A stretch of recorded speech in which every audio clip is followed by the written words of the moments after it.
ஓம் ஸ்ரீ குருப்யோ நமக. ஹரஹர சங்கர ஜெய ஜெய சங்கர. தெய்வத்தின் குரல் 2ஆம் பாகம். அத்தியாயம் அத்தியன முறைகள். எழுதி வைக்காமலே வேதத்தை துளிக்கூட பிழை வராமல் காப்பாற்றி கொடுப்பதற்காக நம்முடைய ஆன்றோர் பல வழிகளை வகுத்து வைத்தார்கள்.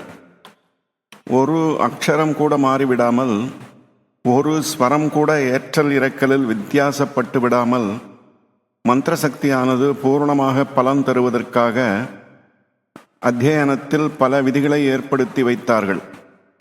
ஒவ்வொரு பதத்திலும் உள்ள ஒவ்வொரு அக்ஷரத்தையும் சொல்வதற்கு இத்தனை கால அளவை வேண்டும் என்று மாத்திரா கணக்கு வைத்திருக்கிறார்கள். மூச்சை எப்படி விடுவதால் சரீரத்தில் எந்த பகுதியிலே வைப்ரேஷன் ஏற்பட்டு சுத்தமான அந்த அக்ஷரம் பிறக்குமோ அதை கூட சிக்ஷா என்ற வேதாங்கத்தில் நிர்ணயம் பண்ணி கொடுத்திருக்கிறார்கள்.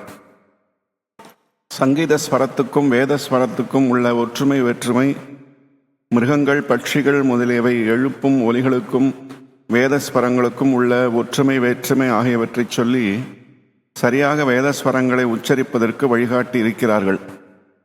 வார்த்தைகளும் அக்ஷரங்களும் மாறிப்போகாமல் இருப்பதற்காக செய்த ஒரு பெரிய உபாயம் என்னவென்றால், ஒரு மந்திரத்தில் உள்ள பதங்களை பல தினுசில் கோத்து வாங்கி வாக்கியம், பதம், கிரமம், ஜடா, மாலா, சிகா, ரேகா, துவஜம், தண்டம், ரதம், கணம் ஆகிய பலவிதமான முறைகளை, பேட்டர்ன்களை ஏற்படுத்தி இருப்பதுதான்.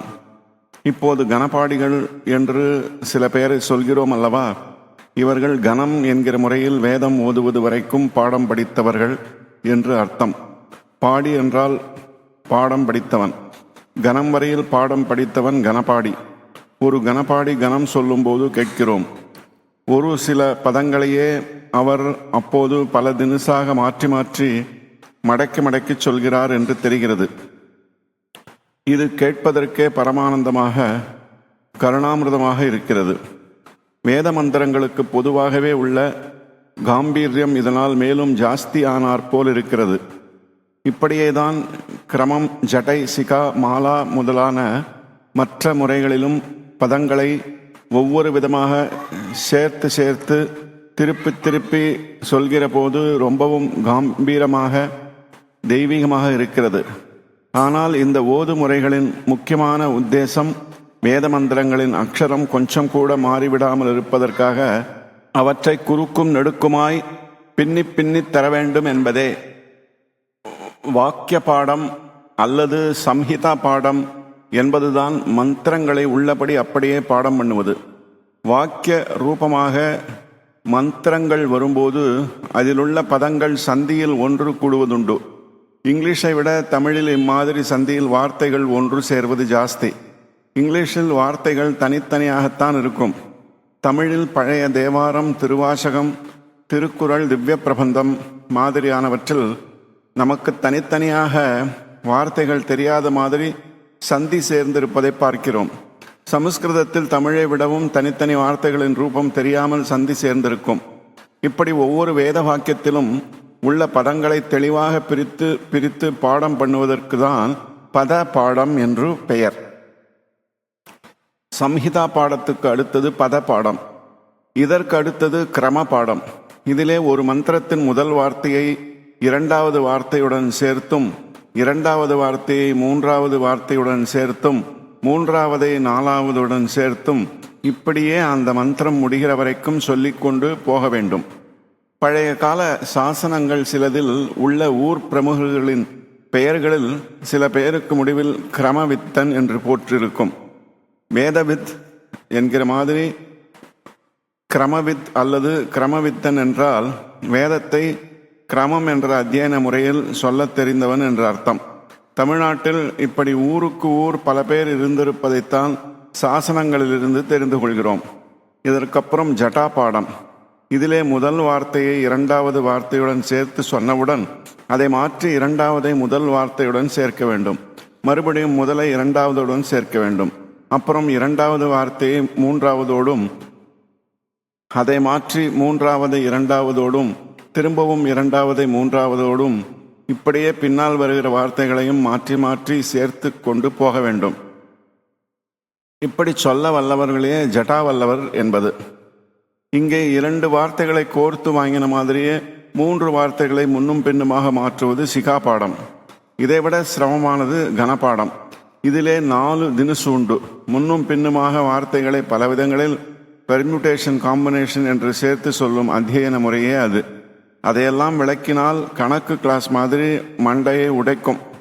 உயிரை காப்பாற்றுகிற ஓர் அபூர்வ மருந்தை காப்பாற்றுவதற்கு லேபரட்டரியில் எத்தனையோ ஜாகிரதை செய்து வைத்திருப்பது போல லோகத்தை ரட்சிக்கிற வேத சப்தங்களை எழுதி வைக்காமலே வாய் வார்த்தையில் அவலேசம் கூட மாறிப்போய் விடாமல் காப்பாற்றி தருவதற்காக நம் பூர்வீகர்கள் இப்படிப்பட்ட பாடமுறைகளை ஏற்படுத்தி தந்திருக்கிறார்கள். சம்ஹிதா பாடத்திலும் பத பாடத்திலும் மந்திரத்தில் உள்ள வார்த்தைகளை அதே ஆர்டரில் ஒவ்வொன்றையும் ஒரே தரம் மட்டும் சொல்வதால் இவை பிரகிருதி இயற்கையான பாடம் எனப்படும்.